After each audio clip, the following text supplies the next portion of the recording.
When a ship or vessel is in the sea, it not only has to deal with ocean storms and high waves but also has to face unexpected challenges, such as pirate attacks, and Somalian pirates are well known worldwide for this work. According to the International Maritime Bureau, the shipping industry incurs a loss of $16 billion every year. Transport delays are also the cause of this loss, but the biggest factor is piracy. There are only a few specific locations where Somalian pirates carry out their attacks. One is the Somalian Sea, second comes the Gardafu Channel, and the third and most important location is the Gulf of Aden. All the ships that have to go from Asia to Europe uses the Gulf of Aden to enter the Mediterranean Sea through the Suez Canal. A large portion of global trade utilizes the Gulf of Aden, in which most of them are oil transport vessels, and this is where the danger of attacks by Somalian pirates lies. Welcome back, once again to Discover TV's videos viewers. Not just in the last few centuries, but for many thousands of years, piracy has been a huge issue for the shipping industry. Earlier, pirates were not so advanced, but now with the help of modern technology, while pirates have also advanced, anti-piracy techniques and weapons have also become more advanced. Goods transport vessels are their main target because these types of ships have minimal crew, while carrying goods worth millions of dollars. Most of the pirates' target is not to kill the ship's crew, but they take control of the ship or kidnap the captain or hold the whole ship hostage and demand millions of dollars from the shipping company. Nice, they don't just arrive in one or two boats. Instead, they come aboard several boats, and the number of pirates in these groups has even been recorded in the thousands. Firstly, they approach the vessels and threaten the captain with gunfire so that he stops the ship. Remember that the captain's job is not only to take the ship from one place to another, but the safety of the vessel is also the responsibility of the captain. After that, they use grappling hooks to climb onto the vessel. After climbing up, they first take the captain and crew hostage, or in many cases take the entire vessel to an unknown location. Once a ship with goods worth millions of dollars comes into their possession, then there are more chances that the shipping company will get rid of them by paying a few $100,000. But it's not the case that private ships don't make efforts to avoid such incidents.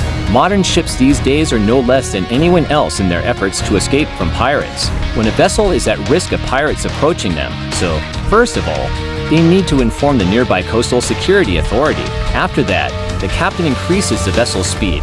The reason for increasing the speed is not that the pirates will not be able to reach them, but because of the fast movement, the ship creates waves, which makes it very difficult for the pirate small boats to approach the vessel.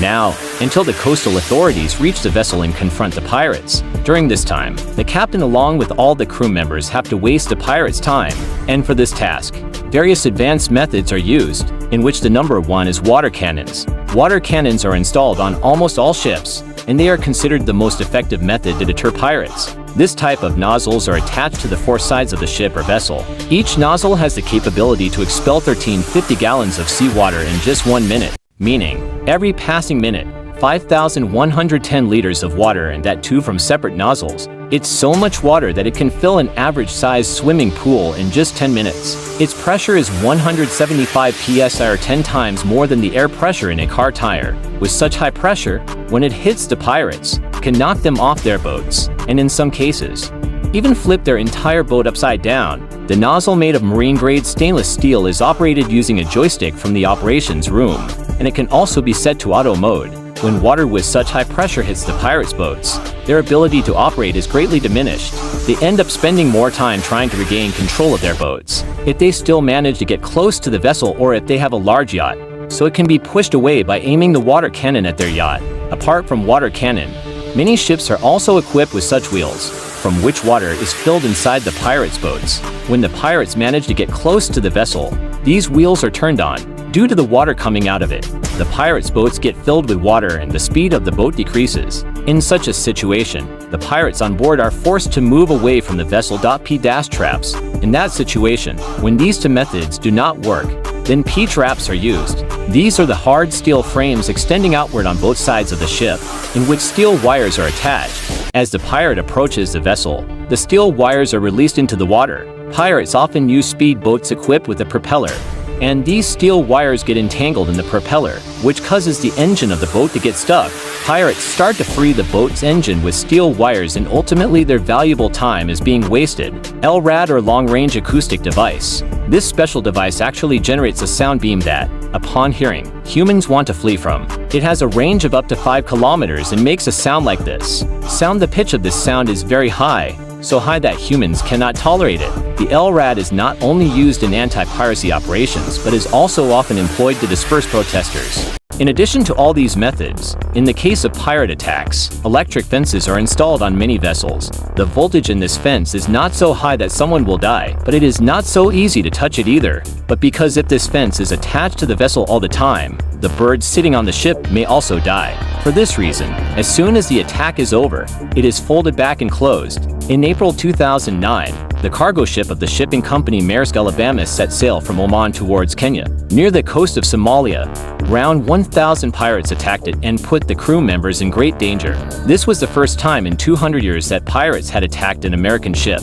The ship had 21 crew members, including ship Captain Richard Phillips. The crew used flares to deter the pirates from approaching the ship and also employed the water cannon, but 2 Somali pirates managed to board the ship. They went onto the deck and took the ship under their control and made the crew members hostage, including the captain. The pirates put the captain in the lifeboat at gunpoint and kidnapped him and ran away. Their demand was $2 million, and in exchange, they would release the captain. Let me inform you that lifeboats typically have limited fuel, and it's evident they couldn't go far in that condition. Navy officers chased the lifeboat. Their aim was to prevent the pirates from reaching the coast, because if they reached the coast, then finding them in a corrupt country like Somalia would become nearly impossible. The Navy deployed a helicopter that was flying low near the lifeboat, creating a windstorm. Due to this, the water waves were preventing the lifeboat from coming to the coast. In the end, an American ship was positioned in the path of the lifeboat, blocking its route. Their sole purpose was to waste the pirates' time so that the lifeboat's fuel would be depleted after 80 hours. When the fuel finally ran out, the pirates agreed to negotiate.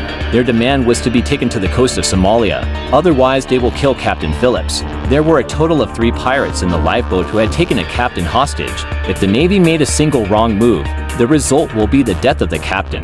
The Navy brought in 3 snipers who decided to eliminate all 3 pirates simultaneously from a distance of 500 meters. It took several hours to set the position and wait for the right time. And finally, the moment arrived when all 3 pirates were in the sights of the snipers simultaneously. All 3 of them pulled their triggers together, and ultimately, by eliminating the pirates, Captain Richard Phillips was rescued. I hope you will like and share this video of Discover TV. Thank you so much for your kind comments. See you in next awesome video.